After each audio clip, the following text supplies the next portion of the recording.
Well, flowers and a card sit outside the home here at the end of the driveway where police found 2 bodies inside a freezer. This card reading, "To our dear neighbor and friend Karen, rest in peace." You can see crime tape still surrounding the house at this point. And if you keep walking over here, you'll see this woman's house very close to everything that happened. The woman we spoke to tonight. We're told that a family of 7 is without a home tonight, 4 of those being children. And I want to show you what we're seeing at this point. Crews are still here inside the house. Right now, Pilot Bayless is using this wheel to control the elevator of the blimp. Check this out. As I step into the snow here, it breaks through. It's got that layer of ice. The governor's office says that it was just routine, but some say that this shows that the governor knew that he did something wrong. Well, hours after neighbors heard a shot and were told to get inside, police cars still line the street here in the 2200 block of DeVos Street.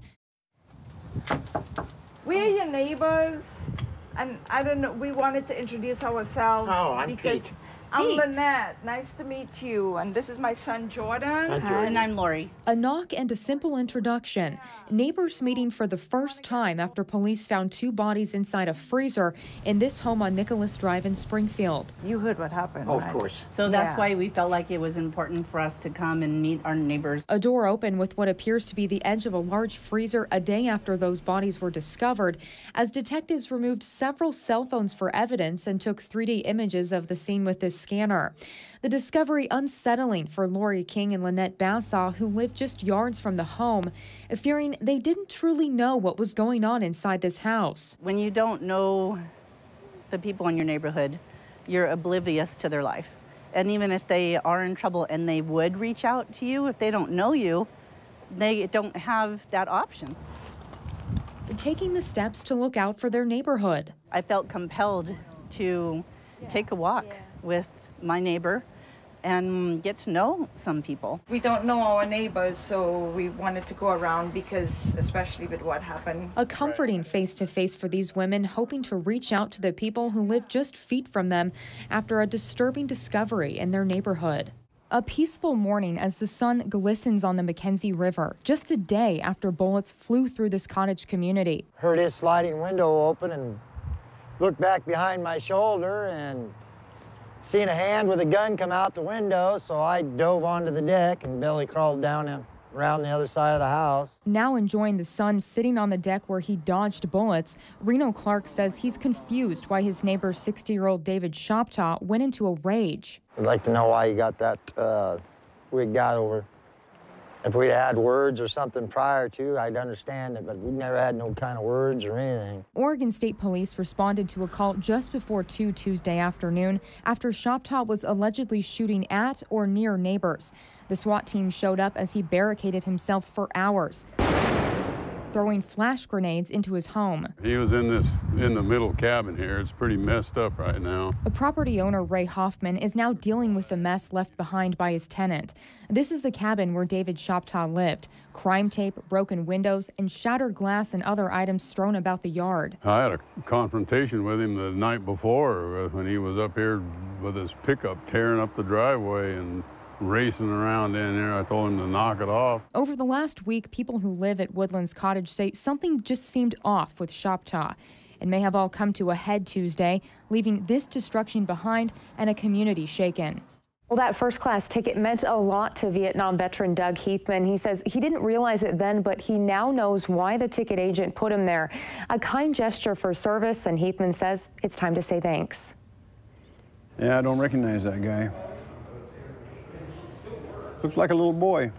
In a box he tucked away for years. There's my dad and me and my mom leaving on my way to Vietnam. A collection of pictures from a time when Vietnam veteran Doug Heathman was a young man.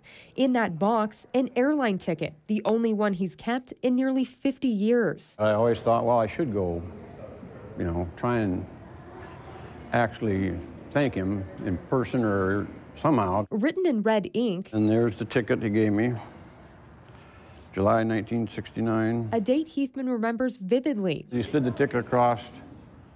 I put you in the forward cabin, and I didn't I don't know, didn't think anything about it. Recently back from serving a year in Vietnam and in full uniform, the 19-year-old bought a ticket home to Iowa after visiting some friends in Eugene.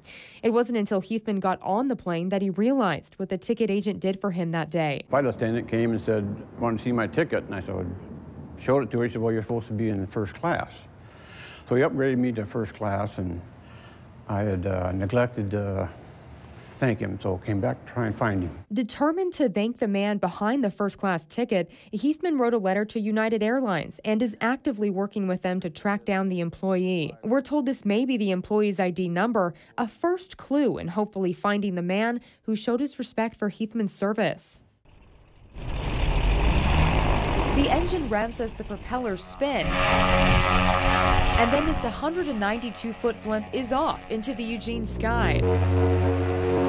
For pilot William Bayless, it's a complicated game of mechanics in flying this iconic airship. I use the rudder pedals on the ground here, similar to an airplane or helicopter. You have strong legs to be a blimp pilot, so you're just moving those control surfaces left and right. It's all based on pressure, maintaining a certain amount of helium and air inside this envelope. If it was cloudy right now and say the clouds covered up the sun, the ship gets heavier. So that happens while we're flying as well. So it's extremely variable, so we're thinking about that. There's a lot of math and science, mental computations. Right now, pilot Bayless is using this wheel to control the elevator of the blimp. Quite a science that goes into takeoff and keeping the blimp in the air, but pilots say that the real reward is the view. I've flown airplanes up in this area of the country. It's my first time flying airships, and it's great. You see the mountains in LA if the smog's clear that day, but out here you can see, I saw those snow-capped mountains out to the east. They were beautiful. The rivers, we were following them yesterday. Breathtaking views of the Eugene skyline Friday and several other incredible flights like these shots from San Francisco to Arcata. Windows into the world below. But sometimes their helium friend apparently has a mind of her own. You don't get cocky ever flying this. She'll tell you. She can, it's almost like she feels it. It's like, no, the blimp's gonna do this. And, it's always changing, so you always have to be on your toes flying it. And just as quickly as she takes off, in for a landing. Until the next time the Goodyear blimp floats the skies over another part of the country.